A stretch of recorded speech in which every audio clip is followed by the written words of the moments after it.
ఇండస్ట్రీలో బడా నిర్మాతల్లో ఒకరు దిల్ రాజు. అదీ కాకుండా దిల్ రాజుకు ఇండస్ట్రీలో మంచి పేరుంది. తను ఏ సినిమా టేకప్ చేసినా హిట్ అవుతుందన్న సెంటిమెంట్ ఉంది. సినిమాలు ఏవి ఆడతాయో కరెక్ట్గా గెస్ చేయగల సమర్థుడు దిల్ రాజు. అందుకే శ్రీమతి అనిత పేరు మీద వచ్చే శ్రీ వెంకటేశ్వర క్రియేషన్స్కి అన్ని సినిమాలు అందించిన ఘనత దిల్ రాజుకుంది. ఇప్పుడు భార్య అనిత లేకపోవడంతో దిల్ రాజు ఫ్యామిలీలో విషాదం నెలకొంది. అపోలోలో గుండె సంబంధిత వ్యాధులతో చికిత్స తీసుకుంటూ శనివారం తుది శ్వాస విడిచింది అనిత. ఆమె వయసు కేవలం 46 ఏళ్లే. ఈ వయసులో చనిపోవడం ఇప్పుడు వాళ్ళ ఫ్యామిలీలో ఎవరూ జీర్ణించుకోలేకపోతున్నారు. అంతేకాదు దిల్ రాజు భార్య ఇలా గుండెపోటుతో హఠాత్తుగా మరణించడం ఇప్పుడు టాలీవుడ్తో పాటు తెలుగు ప్రేక్షకుల్ని కలిసివేసింది. చాలా మంది మొదట్లో ఈ విషయాన్ని నమ్మలేదు, కానీ ఆ తర్వాత నమ్మాల్సి వచ్చింది. టాలీవుడ్ ప్రముఖులందరూ ట్విట్టర్ ద్వారా నివాళులు అర్పించారు.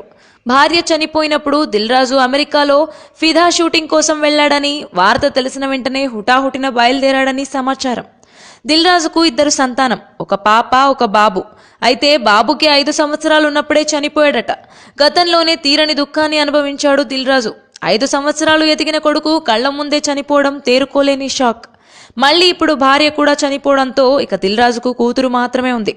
కూతురికి కూడా గ్రాండ్ గా పెళ్లి చేసి పంపారు. ఈ మధ్య పెళ్లి రోజు వేడుకను కూడా గ్రాండ్ గా సెలబ్రేట్ చేసి అందులో సందడిగా కనిపించిన అనిత గారికి సడన్ గా ఇలా జరగడం ఇప్పుడు అందరినీ దిగ్భ్రాంతికి గురి చేస్తుంది. దిల్ రాజు ఫ్యామిలీ విషయానికి వస్తే మొదటి నుంచి వీరిది ఉమ్మడి కుటుంబం. దిల్ రాజుతో పాటు 2 బ్రదర్స్ అందరూ కలిసి ఉమ్మడి కుటుంబంగానే ఉన్నారు. ఇప్పుడు ఇలా జరగడంతో అందరూ చాలా బాధలో మునిగిపోయి ఉన్నారు.